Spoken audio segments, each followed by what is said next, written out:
Okay बच्चों मेरे, आज हम लोग रिवीजन प्रोग्राम करेंगे और कहां से स्टार्ट करेंगे? चैप्टर नंबर 1 से स्टार्ट करेंगे। चैप्टर नंबर 1 से स्टार्ट करेंगे और अभी आप लोगों के फाइनल जो पेपर होने वाले हैं, फाइनल पेपर हमको लग रहा है फरवरी में स्टार्ट होंगे। यस सर, है ना? फरवरी में ही स्टार्ट हो जाते हैं पेपर सभी लोगों के। तो हम लोग रिवीजन प्रोग्राम करेंगे बच्चों मेरे अच्छे से, और चैप्टर नंबर 1 से स्टार्ट करेंगे A to Z। और आप लोग क्वेश्चंस जितने भी होंगे, डाउट होंगे, तो सारे के सारे आप रिवाइज करोगे, हम भी कराएंगे और आप लोग खुद से करके करके भी आओ। तो चलिए, हम रिवीजन प्रोग्राम में हमें सबसे पहला कहानी है chapter number first. Chapter first, ये चैप्टर फर्स्ट है क्या? चैप्टर फर्स्ट है क्या भाई? नंबर। तो चैप्टर फर्स्ट हमारा जो है वो नंबर सिस्टम। क्या है? Number system. पहले भी पढ़ चुके हैं नंबर सिस्टमों के बारे में, है ना? और आज भी हम लोग नंबर सिस्टम के विषय में पढ़ेंगे। क्या है नंबर? जो हम नंबर काउंटिंग करते हैं भाई, उसी के सिस्टम को पढ़ना होता है और बहुत दिनों से पढ़ते ही आ रहे हैं हम लोग को। आपको आइडिया होगा कि आप लोग छठी क्लास से ही नहीं, चौथी क्लास से नंबरों के विषय में पढ़ना शुरू कर दिए हैं, है ना? जब छोटे बच्चे थे 5वीं में तो छठी में नंबरों के विषय में आपको सिखाना शुरू कर दिया गया। आज भी प्रॉब्लम रहती है कि नंबर के विषय में देखो उसको नंबर के विषय में पता है ना कि नहीं पता है? तो शकल क्यों ऐसे बना रहा है, जैसे टेढ़ा मेढ़ा ऐसे वैसे हैं? मैं बता रहा हूँ इधर इधर शकल, जैसे लग रहा है कि नंबर के विषय में मुझे पता ही नहीं है। तो पहला नंबर सिस्टम में हमें चैप्टर फर्स्ट 9 क्लास मैंने यहाँ पे क्या पढ़ना है? Number system. नंबर सिस्टम में बेटा हमें नंबर के विषय में जानना होता है, और नंबर के विषय में पहला जो आता है आप लोगों के पास नेचुरल नंबर आता है। यही होता है ना बच्चों आप लोगों का। हम लिखवाएंगे नहीं, क्योंकि हम लिखवाने का कार्यक्रम पहले भी हम लेक्चर में कर चुके हैं, पहले भी पढ़ा चुका हूं चीजों को, है ठीक। नंबर सिस्टम में नेचुरल नंबर आप लोगों को सभी को पता है कि स्टार्ट कैसे होता है, कहां से होता है भाई? भाई जिससे हम गिनती करते हैं, काउंटिंग करते हैं भाई। हम इसमें क्लास में कहें कि कितने बच्चे हैं तो क्या कहोगे? -1 -2 -3, कि 1/2 1/3 1/4, है ना? फ्रैक्शन में गिनोगे? नहीं, कैसे गिनेंगे? 1 2 3 4, कि 0 से स्टार्ट करोगे, ये वाला 0 उसके बाद 1 2 3, ऐसा करोगे ना? कहां से करेंगे भाई? 1 से स्टार्ट करेंगे। कहां से करेंगे? 1 से स्टार्ट। तो all counting number is called क्या बेटा? Natural number, starting from the 1। भाई हमारा 1 से जो स्टार्ट हो जाए, गिनती तो इससे स्टार्ट करते हो ना, है? पहले के जमाने में लोग क्या करते थे कि 1 से गिनती नहीं करते थे। अभी भी आप लोग शायद जानते हो या नहीं जानते हो, शायद आप छोटे छोटे बच्चे थोड़ी जनरेशन चेंज होती आती है ना, तो प्रॉब्लम होता है थोड़ा, क्योंकि पीछे की चीजें ना हम लोग भूलते चले जाते हैं। पहले के जमाने में लोग जब जो बनिया वगैरह देखते हो, जो बनिया वगैरह गेहूं वगैरह तौलते हैं, लेते हैं, देते हैं, तो पहले तराजू से तौला जाता। अब तो जानते क्या डिजिटल हो गया भाई, टिक कर दिया, आ गया इतना किलो। तो उस समय क्या होता था कि तराजू से तौला जाता था। तराजू देखे हो ऐसे? अभी भी मिलता है, देखने को मिलता है, तो डिजिटल हर जगह नहीं है, बट अभी भी है। जैसे तराजू कहाँ मिलेगा? नहीं है, हमको लगता है कि नहीं मिलता है। बनी वगैरह कहीं कहीं मिल जाता होगा देखने को, बट हमको लास्टली हम देख रहे हैं कि बस सब जगह डिजिटलाइज ही हो गया है, सब जगह नहीं। तो पहले क्या करता है? तौलते थे। तो जब पहला एंट्री दिया जाता था पहला, तो उसको 1 नहीं काउंट किया जाता था, 1 काउंट नहीं किया जाता था। हिंदू रीति रिवाज के अनुसार से जो बनिए होते थे, हिंदू रीति रिवाज के अनुसार, वो जानते क्या, वो पहला जो खेप देते थे, पहला काउंटिंग होता तो उसको बोलते थे कि ये हो गया राम। क्या हो गया? राम। उसके बाद 2 काउंट करते थे। पहला काउंटिंग क्या होती थी? राम से, मतलब ये हमारा राम। उसके बाद 2 काउंट करते थे। लेकिन अब तो हमारा भैया हमें पता ही नहीं है कि क्या था। तो उसका शुरू चीज होता था, पहला राम से काउंट होता था भाई, उसके बाद 2, ठीक है, तो सभी चीजें हमें प्राचीन चीजों को भी जानना चाहिए। छोटे तुम लोग बच्चे चीजें बना तो छोटे छोटे चीजें तुमको साथ ये पता भी नहीं होगा, पता था नहीं पता भी नहीं होगा, समझ में। तो पहले के लोग क्या करते थे, पहले राम काउंट करते थे, उसके बाद वन नहीं काउंट होता था। पहले क्या होता था, राम, उसके बाद दो। तो चलिए हमारे यहाँ तो भाई हमारा ये भैया अंग्रेजी सिस्टम है, हम इसको काउंटिंग सीखना है हमें। तो नेचुरल नंबर कहां से स्टार्ट हो रहा भाई, इसको हिंदी में जानते हो क्या कहते हैं, प्राकृतिक संख्या। प्राकृतिक संख्या मतलब जो नेचुरल अकाउंट, ठीक है। तो नेचुरल नंबर इज अकाउंटिंग 1 2 क्या होता है बेटा, infinity. Infinity what terms, infinity क्या होती है कोई बताएगा, मतलब इसको काउंट करा जाए 1 2 3, infinity. Infinity is not countable, इसको नॉट डिफाइंड भी बोल सकते हैं, नॉट काउंटेबल मतलब इसको गिनती नहीं कर सकते। बहुत अनंत, बहुत इतनी है कि जिसको हम काउंट नहीं कर सकते, ठीक है। तो मतलब लोवेस्ट क्या हो जाएगी 1 और लास्ट भैया आपको सब पता है, हमें नहीं पता, गिनती नहीं कर सकते भाई। It is presented by the small of n, सभी को पता है कैपिटल n से प्रेजेंट करते हैं। अब आगे जाओगे जब 11 12 में जब एंटर करोगे तो हमें इसी वर्ड का सहारा लेना पड़ता है, नेचुरल नंबर, रियल नंबर, सारी चीजें यही आती हैं आगे चल। तो अब हम किसी भी नेचुरल नंबर को अगर हम कहें कि भैया आप प्लस करो तो क्या रिजल्ट नेचुरल नंबर दे सकता है, इसके ऑपरेशन भी आपको पता होना चाहिए। यस, नेचुरल नंबर देगा ही देगा। और किसी भी नेचुरल नंबर को अगर हम माइनस कर दे तो क्या नेचुरल नंबर दे सकता है, नहीं, ऑलवेज तो नहीं कर सकता, कभी दे भी सकता है कभी नहीं दे सकता। तो नेचुरल मल्टीप्लाई बाय नेचुरल बेटा, ऑलवेज विद द नेचुरल, और natural divided by the natural क्या हो सकता है भाई, होगा नहीं, may be natural may not, depending on the this number. अगर डिविजिबल है तो नेचुरल देगा, अदरवाइज नहीं देगा। अच्छा, ये तो हमारे पास नेचुरल नंबर की हो गई। दूसरा हमारा क्या था, इंटीजर। क्या होता था बच्चों हमारे पास, whole number, whole number, whole number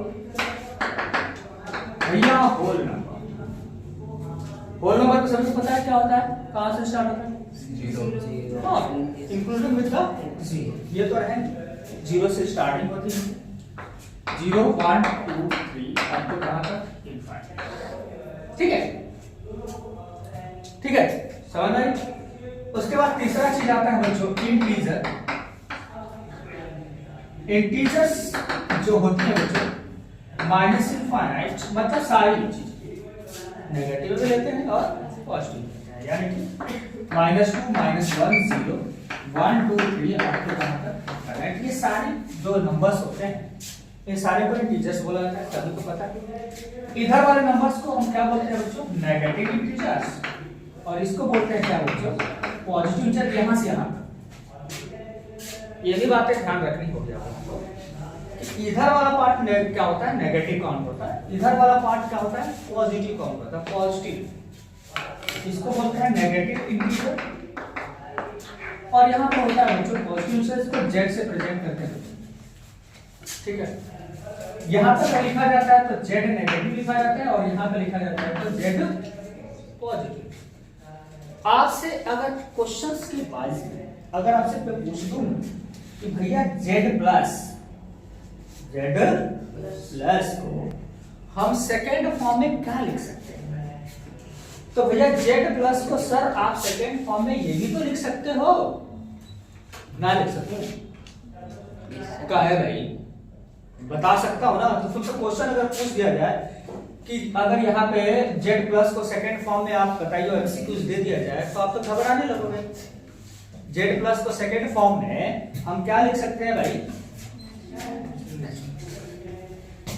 दूसरी चीज है भाई, जब यहां पे एक और वर्ड यूज होता है non negative integers, non negative integers मेरे बच्चों, नॉन नेगेटिव इंटीजर्स ये वर्ड आता है तो बहुत सारे बच्चों के दिमाग में पूरा फात मच जाती है। पूरा फात समझते हो, कहता है sir ji non negative integer positive integers में क्या डिफरेंस है, सिंपल सी बात है।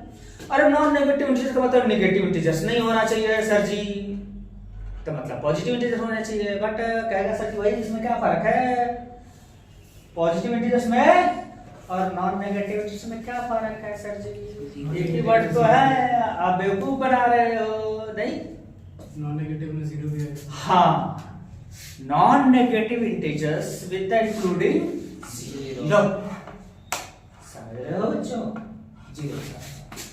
तो जीरो इंक्लूडिंग होती है 1 2 3 अप टू कहां तक इनफाइनाइट, ये बातें याद रखिए। Non negative integers including the zero, confuse नहीं होना।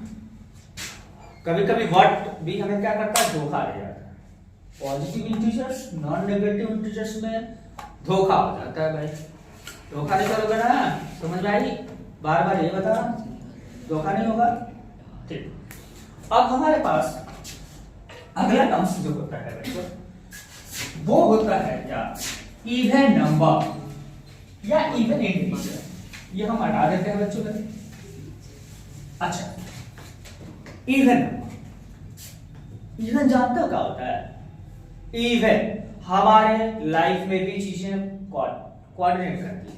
नहीं कहते हो यार हमारे साथ इवन हैपनिंग हो रही, इवन हैपनिंग मतलब बोलिए, मतलब फेवरेबल हो रहा है काम हमारा। देखो हमारी जनरल लाइफ की भी चीजें हैं, हमारे क्या है, कहते हैं ना कि यार इवन चीजें हो गई हमारे साथ, तो ठीक है। और यही कहता है यार, अरे जो काम किया था वो मेरे ऑड पहले वाली, और इवन दोनों चीजें समझ आ रही है। इवन मतलब हमारे फेवरेबल में और ऑड मतलब नहीं। तो इवन, चलिए, तो इवन नंबर क्या होता है, क्या होता है बच्चों, एक ऐसा नंबर जो क्या हो, डिविजल बाय 2, डिविजल बाय 2। तो एग्जांपल तौर पे अगर हम कहें तो बच्चे बोलते हैं कि ठीक है sir, even number is 2 4 6 8 10 something, है ना। लेकिन आपसे कहूं कि इवन नंबर यानी इवन इंटीजर्स क्या है, इवन इंटीजर -2 हाँ, तो भाई हमारे पास इवन इंटीजर जो काउंट होती है, इवन इंटीजर, ध्यान दे रहे हो, इवन इंटीजर जो काउंट होती है बेटा, जीरो भी होता है, जीरो कहोगे सच भाई, भाई जीरो भी है, 0 2 4 6 8, समझ रहे कहां तक जाने वाले। लेकिन यहां से -2 -4 एंड -6 समथिंग, इधर भी क्या होगा, इवन। ये सारे इवन है भाई, सारे क्या है, इवन इंटीजर है। अरे इवन का तुमने डेफिनेशन क्या दिया है कि दो से क्या हो, डिविजिबल हो, क्या हो, 2 से डिविजिबल हो। अब यहां पे जीरो की बात, तो कहोगे कि जीरो क्या होती है, 2 से डिविजिबल होगा, है या नहीं, आंसर जीरो। तो कहोगे सर जी क्यों बेवकूफ बना रहे हो, 3 से भी तो डिविजिबल होगा, ये तो किसी से भी डिवाइड कर दो, जीरो ही तो आंसर देगा ना। दिमाग में तो पूरा बात मचेगी ना कि सर जी बेवकूफ बना रहे हो आप, तो ये 2 से डिविजिबल 3 से भी तो हो रहा है, ये भी तो आंसर जीरो दे रहा है, तो क्यों इसको इवन बोल रहे हो आप। तो इवन की एक प्रॉपर्टी होती है भाई, सम। अगर इवन को अगर हम इवन से ऐड करें तो रिजल्ट क्या देता है, इवन। समझो, छोटा सा वर्ड, देखो जीरो एक ऐसा वर्ड, सॉरी जीरो एक ऐसा डिजिट है, सॉरी जीरो एक ऐसा डिजिट है जिसके कंसेप्ट बहुत है, मतलब अगर इसका पढ़ा जाए तो बहुत चीजें हैं जीरो के विषय में, बहुत ज्यादा, बहुत। तो हम छोटी सी एक चीज आपको लॉजिक समझाते हैं, छोटे बच्चे हो, छोटा बच्चों के अकॉर्डिंग ही समझा देता हूँ कि ये जीरो क्यों इवन माना जाएगा, क्यों ऑड माना जाएगा, थोड़ा सा लॉजिकल है, लॉजिक समझना है। देखिए जीरो को हमने क्या किया, हमने कहा कि भैया इवन प्लस इवन जोड़ दिया जाए तो what you get the answer, answer easy. Even plus अगर ऑड जोड़ा जाए तो व्हाट यू गेट, क्या होगा, ऑड ही होगा। और ऑड प्लस ऑड कर दिया जाए तो what you get the answer, even. तो आप लोग का ये रिजल्टेंट है। क्या जीरो इसके फॉलो करेगा नहीं फॉलो करेगा, मैं मान के चलता हूं। चलिए फर्स्ट ऑफ ऑल हमने कहा कि भैया इफ हम कहें कि जीरो जो है वो इवन है, क्या है, ऑड मानते हैं, सॉरी ऑड, जीरो क्या मानते हैं, ऑड नंबर मानते हैं। तो क्या इन रूल को फॉलो करेगा या नहीं करेगा, हम चेक करके देख लेते हैं। ठीक है, चलिए तो जीरो ऑड माना जाएगा तो ऑड वाली कैलकुलेशन में आइए आप बताइए।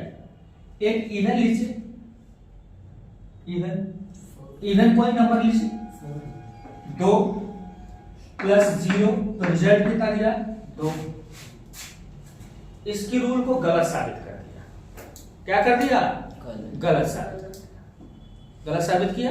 दूसरा, अगर हम यहां पे कहें कि ऑड प्लस ऑड, और हम जीरो को क्या मान चुके हैं, ऑड ही माने हुए, माना है ना ऑड इसको, तो हम कहते हैं कि भैया जीरो ले लेते हैं यहां पे, और दूसरा ऑड नंबर सोचिए 3, तो रिजल्ट इनका जोड़ोगे तो कितना आ जाएगा, इसको भी गलत साबित किया ना इसने। भैया हमें ऑड इसको मान के चला ना, जीरो को हमने क्या माना है कि भैया तू ऑड नंबर है, क्या है, ऑड नंबर। और यहां पे जब हमने इसकी रूल्स को फॉलो किया तो ये दोनों क्या कर दिए, गलत साबित किए। अब तुम्हें क्या मानना है, अब तुम ये मान के चलो कि इफ जीरो क्या है, इवन मानते हैं, क्या मानते हैं, इवन। अब इवन वाली कहानी स्टार्ट करते हैं। तो जीरो प्लस अब द जीरो इवन मान लिया, 2 जोड़ो रिजल्ट कितना आना चाहिए, यानी इसकी पॉलिसी को तो वो कह रहा है कि हम ओके है ना, आई बात। दूसरी पॉलिसी रहती है भाई, जीरो को तुमने इवन माना है और ऑड कोई नंबर ले लेते हैं भाई, और कोई नंबर लिए 3, तो इसकी रिजल्ट कितना हो गया, 3। इसकी पॉलिसी को भी कह रहा है कि भैया हम ओके हूं, तो इन्हें ऑड की कोई पॉलिसी को नहीं माना, एक भी पॉलिसी को ऑड की क्या है, ओके नहीं किया इसने, लेकिन इवन की पॉलिसी को क्या कर रहा है, ओके कर ही रहा है। छोटा सा लॉजिक, छोटा सा तुम मोटी, इसका मतलब जीरो क्या है बेटा, इवन इंटीजर में का, क्लियर है। चलो अब आगे चलते हैं बच्चों, हमारे पास ऑड नंबर या ऑड इंटीजर्स। तो सभी को पता है ऑड नंबर क्या होता है, ऑड इंटीजर्स क्या होते हैं, यानी अगर हम कहें तो ऑड इंटीजर्स क्या हो सकता है बच्चों, -∞ to -3 1 माइनस है ना, और क्या हो सकता है बच्चों 1 3, और क्या हो सकता है बच्चों 5, आपको क्या तो होगा, ये क्या है, ऑड इंटीजर, ऑड इंटीजर जो 2 के टेबल में डिविजिबल नहीं। बात समझ आ रही है। इसके बाद आता है आपके पास क्या बच्चों में, प्राइम नंबर।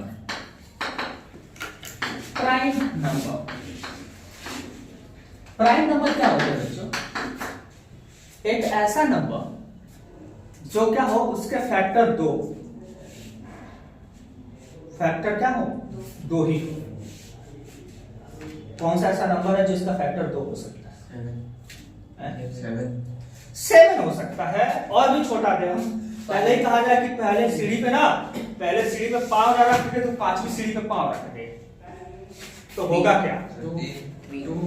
हाँ भाई देखो 1 क्यों नहीं है, हमारा स्टार्ट कहां से होता है, हमने कहा बोला जिसके 2 फैक्टर, या सीधी बात यार, सीधी बात समझो कि हमारा क्या होगा कि एक ऐसा नंबर दे दूं जिसको डिवाइड तू ना उसी नंबर से ही कर पाए, दूसरा से कर ही ना पाए। मतलब एक ऐसा नंबर हो जो या तो उसी से डिवाइड हो जाए या तो फिर क्या हो, 1 से डिवाइड। कौन सा ऐसा नंबर है, पहला 2। Your first number is the 2। उसके बाद क्या होता है बच्चों, मेरे 3, उसके बाद 5, उसके बाद 7, not 9। 9 is not counting in the prime number, क्यों, it is divisible by 3। हमने सिर्फ एक बोला है बात, तो हमारा 9 नहीं हो सकता भाई, 10 भी नहीं हो सकता, 11 आ सकता है। अब समस्या तुम्हारे पास जनरेट ये होगी कि भैया सर 1 क्यों नहीं हो सकता, हमने सीधा ही बोला है ना, क्या बोला है, इसके कितने फैक्टर, 2। तो 1 के पास 2 फैक्टर तो नहीं बनेंगे ना, क्या बनेगा? 1। कितना बनेगा? 1। इसलिए 1 is not counting in the prime number. 1 not counting. बात समझ आ रही है? सिस्टम क्लियर है? ओके। तो 1 is not a prime number. और यहाँ पे एक और लॉजिक पूछा जाता है आप लोगों से, क्या कि भैया इवन प्राइम क्या होता है? क्वेश्चन आ सकता है, आपसे पूछा जा सकता है कि भैया इवन प्राइम क्या है। तो क्या बताओगे भाई? इवन प्राइम एक ही एकलौता नंबर है जो इवन भी है और प्राइम भी है, और वो है क्या आपका 2। 2 एक ऐसा नंबर है बच्चों मेरे जो इवन भी है और प्राइम भी है। इसके अलावा कोई भी ऐसा नंबर नहीं मिलेगा जो इवन भी होगा और प्राइम। सिस्टम क्लियर हो रही है आप लोगों को? ठीक। दूसरी चीज भाई, अब आता है आपके पास composite coprime number. Coprime number और भैया कोप्राइम नंबर, रुको भैया कहाँ है? जान तो होगा को प्राइम का जब नाम आता है ना तो कहता सर को मतलब साथ ही, 2 प्राइम को साथ कर दो हो जाएगा को प्राइम। अरे भैया वो तो ठीक ही है, हम भी मान लिए, तुम्हारी बातों को हम भी मान लिए भाई। 2 प्राइम को साथ ले लो तो क्या हो जाएंगे? को प्राइम हो जाएंगे। वो भी है सकता है, लेकिन क्या ये जरूरी है? क्या ये जरूरी है कि 2 को प्राइम को ही लिया जाए? तो क्या हमें सॉरी 2 प्राइम को ही लिया जाए तो हमारे पास क्या को प्राइम बनाएगा? ये कंपल्सरी है? नो। अगर आप कहो कि सर जी को प्राइम का मतलब, बच्चा जरा दिमाग में यही क्लिक करता है यार। को प्राइम क्या है सर जी? को मतलब को एजुकेशन है ना। को एजुकेशन किसको कहते हो? जहां लड़के और लड़कियां क्या होती हैं, एक साथ पढ़ते हो ना, उसी को को एजुकेशन कहते हो ना। जैसे अभी बैठे हैं हम लोग, तो कुछ लड़कियां हैं कुछ लड़के हैं, तो क्या है उसको क्या बोलते हो? अरे उसको को एजुकेशन ही बोलते हो ना, मतलब एक साथ बैठ के पढ़ते हैं है ना। तो मतलब एक साथ अगर हो जाते हैं तो अब तुम कहोगे कि को प्राइम एक साथ मतलब 2 प्राइम को ले लो, ठीक है, वो भी मैं मान रहा हूं। 3 7 इज द सेट ऑफ को प्राइम, क्योंकि ये भी प्राइम। लेकिन ये कंपल्सरी नहीं है। अगर मैं कहूं यहाँ पे 10 ले लूं बेटा, और यहाँ पे 21 ले लूं, तो क्या ये कोप्राइम सेट है या नहीं? क्या ये कोप्राइम सेट है या नहीं? ये देखो, यही तुम लोगों के पास क्या होता है लैकिंग, जो तो तुम लोगों को बेसिक पढ़ाया जाता है। तो बेसिक तुम लोग क्या करते हो ना, सर के ऊपर से बाहर कर देते हो लैकिंग, क्योंकि इस बेसिक का फंडा जानते हो, आज समझ में नहीं आता है, 9th को आज नहीं समझ में आता है। बेसिक का जो फंडा होता है वो आगे चल के जैसे जैसे आगे क्लास में जाते जाओगे ना, तो तुम लोगों को वो प्रॉब्लम क्रिएट करेगी। जब कॉम्पिटिटिव एग्जाम में जाते हो तो फिर इसी चीज को पढ़ते हो, मतलब कितना हम लोग गवर्नमेंट करते हैं, यहाँ से चले यहाँ पे पढ़े, फिर वही 9th पढ़े, फिर वही 8th पढ़े, फिर वही 7th पढ़े। भाई जब हम कॉम्पिटिटिव एग्जाम में जाते हैं बड़े लेवल पे, तो उसी को फिर से पढ़ना पड़ता है हम लोगों को, वही प्राइम नंबर, वही नंबर सिस्टम, वही फैक्टर, वही एलसीएम, फिर उसी को कोचिंग करते हो, बोलते हो क्या है, पापा से बोला मुझे कोचिंग करना है। कहाँ पे भैया? एसएससी की तैयारी करने के लिए। कहाँ भैया? सीडीएस की तैयारी करने के लिए। कहेगा भैया तू 9th में क्या कर रहा था, 10th में क्या कर रहा था भैया, कपड़ा बजा रहा था क्या? यही थी, और वही जाकर के फिर वही पढ़ते हो, ठीक है। तो 10 और 21 हमारा क्या है? कोप्राइम सेट है। कोप्राइम सेट का मतलब होता है कि 2 नंबरों का सेट ऐसा लिया जाए जिनके पास जो कॉमन फैक्टर है ना वो 1 के अलावा कुछ ना मिले। क्या? 1 के अलावा कुछ ना मिले। मतलब कि अगर हम 10 को कहें तो 10 को क्या लिख सकते हैं बच्चों? 2। इसका एक फैक्टर बन सकता है, 5 बन सकता है, और इसका क्या बन सकता है? 1 भी बन सकता है और 10 भी बन सकता है। सीधी सी बात है। फैक्टर तो इसके बन सकते हैं ना बच्चों मेरे, बन सकते हैं या नहीं बन सकते हैं? अच्छा, अगर हम 21 को कहें तो क्या लिख सकते हैं? उसका दो क्या हो सकता है? 1 हो सकता है, 3 हो सकता है, 7 हो सकता है, कुछ क्या हो सकता है? अब जरा मुझे देख करके बताओ कि इन दोनों के फैक्टरों में कोई कॉमन नंबर मिल रहा है या नहीं? क्या मिल रहा है? अगर ये 1 मिल रहा है तो इन दोनों सेट को हम को प्राइम सेट बोलेंगे, इसको भी बोलेंगे और इसको भी बोलेंगे भाई मेरे। बात समझ आ रही है? कब? जब इनके पास एक इकलौता एक नंबर है जो क्या होना चाहिए? कॉमन होना चाहिए, 1। ठीक है। अगर आपसे यही कह दूं कि ना भाई, अगर आपके पास 10 और 80 लिख देता तो क्या होता? नहीं होता। काहे भाई? इसलिए भाई इसमें 2 है जो दोनों को डिवाइड कर रहे हैं भाई। इसमें जो 2 है ये क्या कर रहा है? दोनों को डिवाइड कर रहा है। किसको किसको? 10 को 18। तब ये coprime set, coprime set clear है? प्रॉब्लम क्लियर हो रही है चीजें? आज के बाद बोलोगे नहीं। मैथमेटिक्स कोप्राइम क्या होती है? 2 नंबरों का सेट ऐसा जिनके अगर हम कॉमन फैक्टर ले भाई तो 1 ही मिले, 1 के अलावा कोई नंबर नहीं। अगर मिलता है तो भैया नमस्कार, जो कोप्राइम सेट ना हो तो हटाओ। दूसरा होता है भाई, तीसरा कंपोजिट,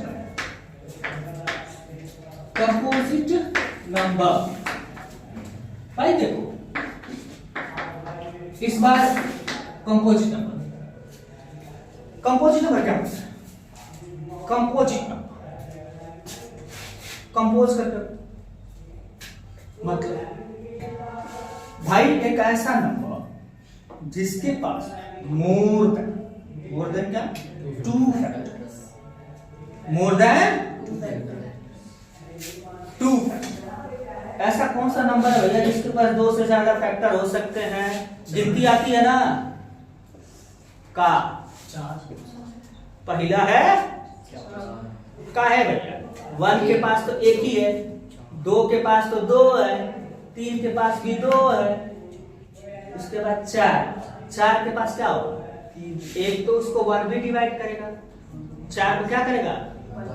1 भी डिवाइड करेगा, फिर 2 भी डिवाइड करेगा, फिर खुद 4 भी डिवाइड करेगा। तो उसके फैक्टर कितने बने? 3। कितने बने? अगर उसके फैक्टर 3 बन गए तो इसका मतलब कि वो जो नंबर है वो क्या कंटेन कर रहा है? More than 2 factor. समझ आ रही? तो पहला नंबर जो बनेगा मेरे बच्चों वो क्या बनेगा? 4। उसके बाद 6, नॉट अ 5। फिर क्या हो सकता है? 8। उसके बाद 9 is a composite number. 9 is a composite number because इसके पास भी 2 से ज्यादा फैक्टर हैं।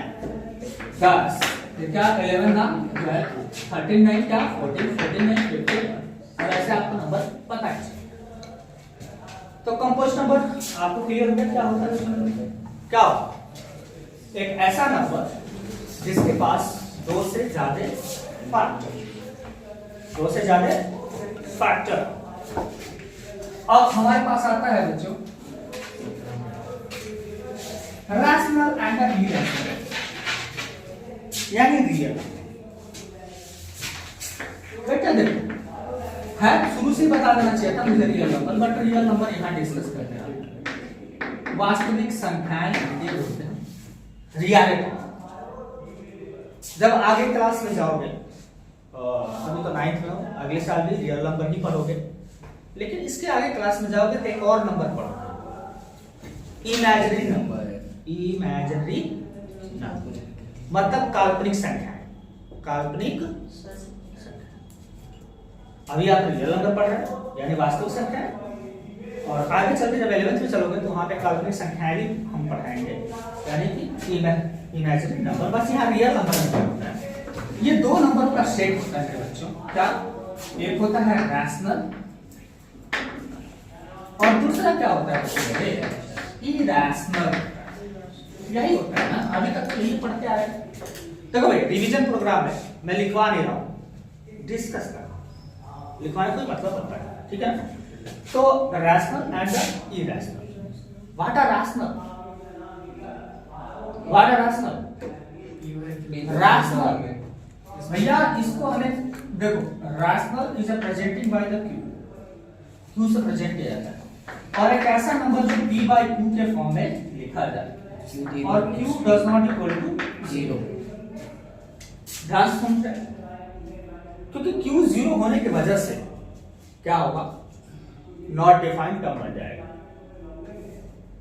इसलिए q की वैल्यू 0 नहीं, q की वैल्यू 0 नहीं।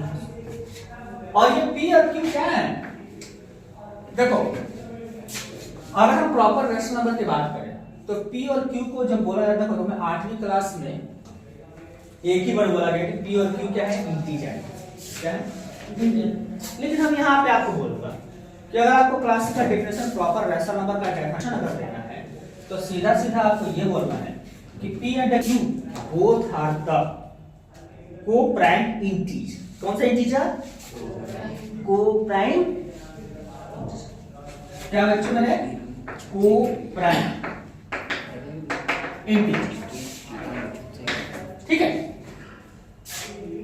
ठीक है, ओके। यहां पे इरेशनल क्या होती है कि एक ऐसा नंबर, इसको देखो कहीं कहीं t से प्रेजेंट किया जाता है या कहीं r माइनस q भी लिख देते हैं, ठीक है। तो ऐसा नंबर जो p बाय q के फॉर्म में ना लिखा जाए, ठीक है, q डॉट ना लिखने का मतलब वेरी कंफ्यूजन, मतलब ना लिखने का मतलब क्या है कि उनमें से कोई एक, कौन में से, p और q में से ऐसा नंबर होगा जो क्या होगा, इंटीजर नहीं,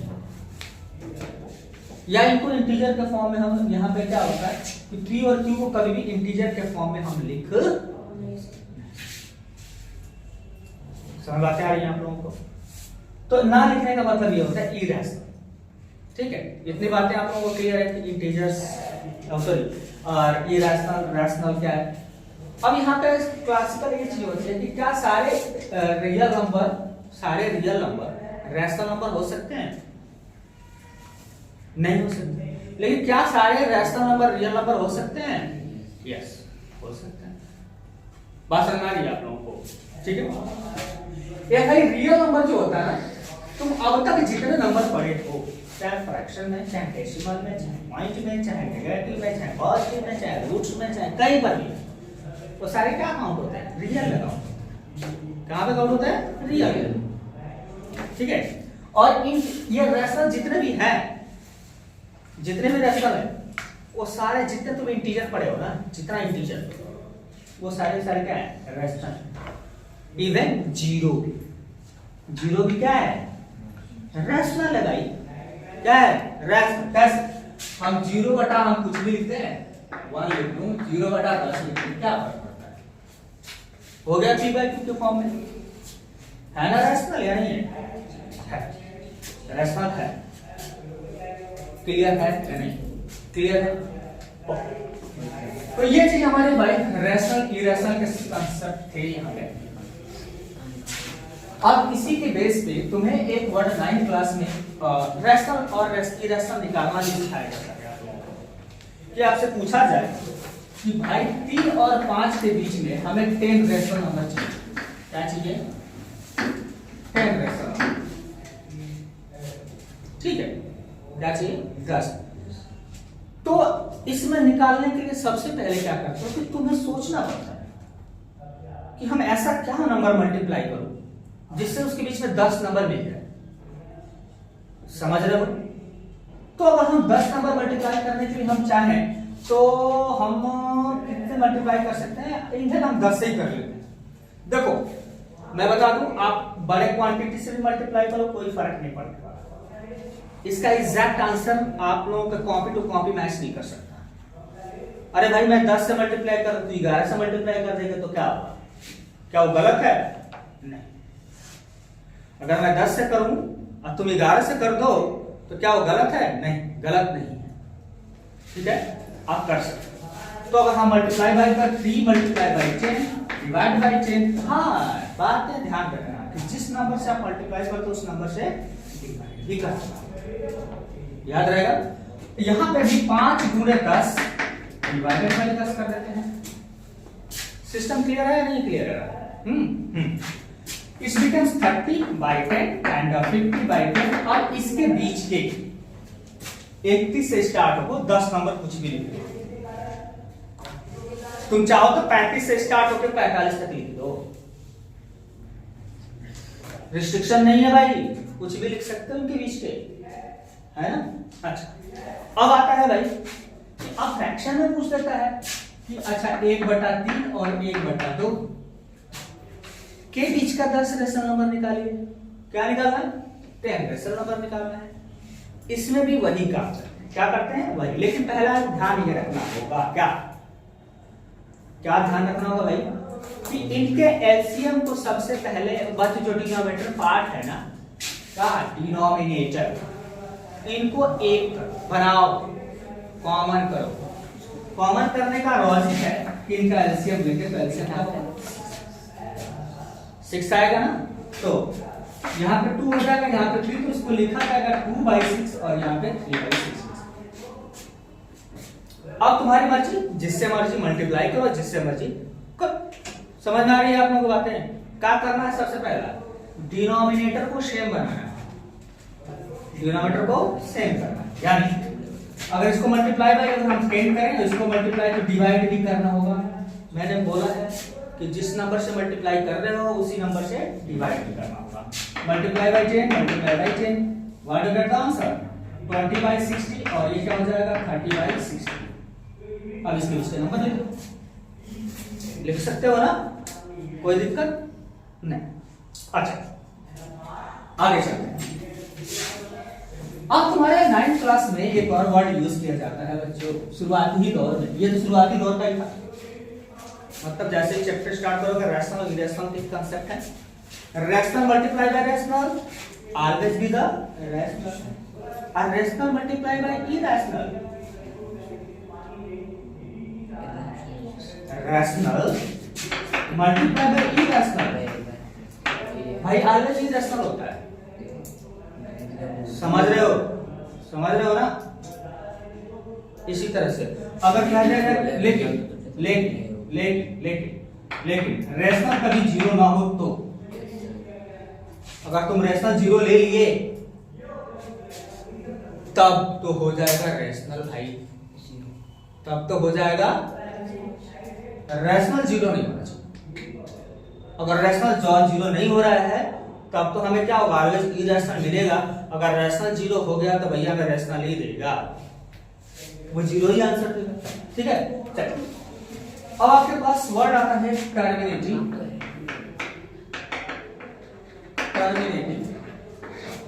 एंड नॉन टर्मिनेटिंग। क्या है ये वर्ड? क्लियर है या नहीं? क्लियर है? क्लियर है? क्लियर है? क्या होता है टर्मिनेटिंग बेटे? टर्मिनेटिंग का मतलब होता है टर्मिनेट हो जाना। टर्मिनेट मतलब आपका डेस्टिनेशन वहां पे खत्म, अब वहां से आप टर्मिनेट होंगे। टर्मिनेट, नॉन टर्मिनेट का मतलब आपका कंटिन्यूअस चलता जा रहा है, कोई नहीं, कोई रुकावट नहीं, चले रहो, जा रहे हो, जाओ, कोई गिनती नहीं कहां तक जाओ। This is called non. तो टर्मिनेटिंग का मतलब ये हो गया बच्चों कि अगर हम डिवाइड करें किसी भी को तो रिजल्ट क्या हो? टर्मिनेट, मतलब रिमाइंडर 0। मतलब टर्मिनेट का मतलब होता है बच्चों मेरे रिमाइंडर 0 हो जाना। रिमाइंडर क्या हो जाना? 0 हो जाना। फाइनली किसी भी स्टेज पे आके अगर रिमाइंडर 0 होता है तो उसको क्या बोलते हैं? टर्मिनेटिंग। नॉन टर्मिनेटिंग का मतलब होता है remainder not equal to, remainder not equal to.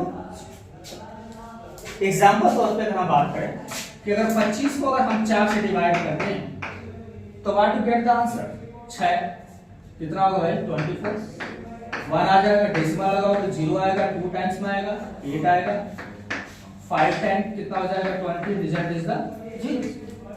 Reminder last में कट के खत्म हो गया, 0 बचा ना, लेकिन अगर हम यहाँ कहें कि 20 को अगर 3 से डिवाइड करें तो क्या होगा?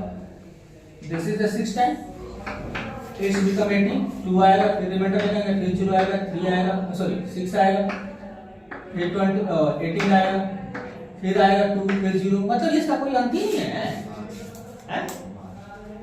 मतलब इसका अंत नहीं है ना, अंत है नहीं। तो जब ऐसा एक्सप्रेशन आ जाए कि जब रिमाइंडर 0 दे दिए तो टर्मिनेटिंग, और रिमाइंडर 0 ना हो तो क्या होगा? नॉट। क्लियर है? या आगे चलता जाएगा।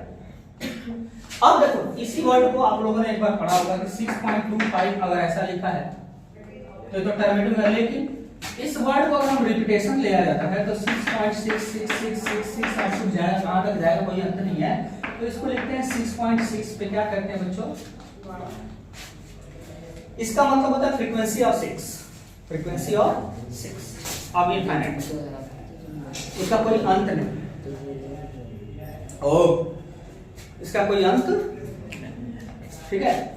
अब देखिए इसमें क्या होता है कि अब टर्मिनेटिंग में हमारे पास क्या होता है, एक वर्ड आता है टर्मिनेटिंग में क्लियर है, नॉन टर्मिनेटिंग में 2 वर्ड और क्लियर होता है, एक रेकरिंग रिपीटिंग और एक non recurring not repeating. Non recurring not repeating, इसमें non repeating.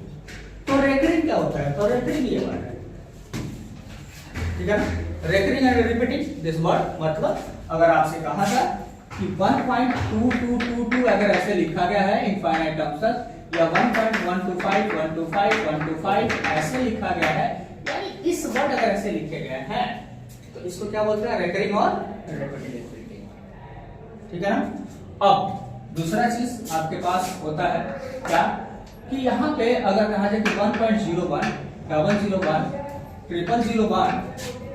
4 time 01 up to infinite, तो आपने क्या यहाँ लिखा कि किसी भी डिजिट का किसी पार्टिकुलर इंटरवल पे रिपीटेशन नहीं हो रहा है, पार्टिकुलर डिजिट का किसी पार्टिकुलर इंटरवल पे रिपीटेशन नहीं हो रहा है। अरे भाई जब भी बढ़ रहा है तो कभी 1 पे, कभी 2 पे, कभी 1 पे, कभी 2 पे, सॉरी कभी 2 पे, 3 पे, 4 पे, ऐसे बढ़ता जा रहा है।